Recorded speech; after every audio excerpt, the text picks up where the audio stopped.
এই হচ্ছে বোলপুরের যুব আবাস ইউথ হস্টেল। এটা হচ্ছে এন্ট্রান্স। তো আমরা তো পৌঁছে গেছি এখানে, আর বেশ ভালো, বাইরে থেকে তো বেশ ভালোই লাগছে। ভেতরটা দেখা যাক কেমন। এই হচ্ছে এসি ডাবল বেডেড রুম।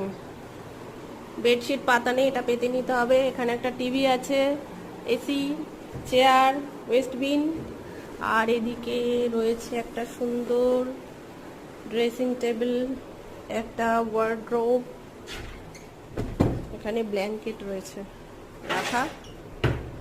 আর এটা হচ্ছে টয়লেট। দেখি টয়লেটটা কেমন। ঠিকঠাক।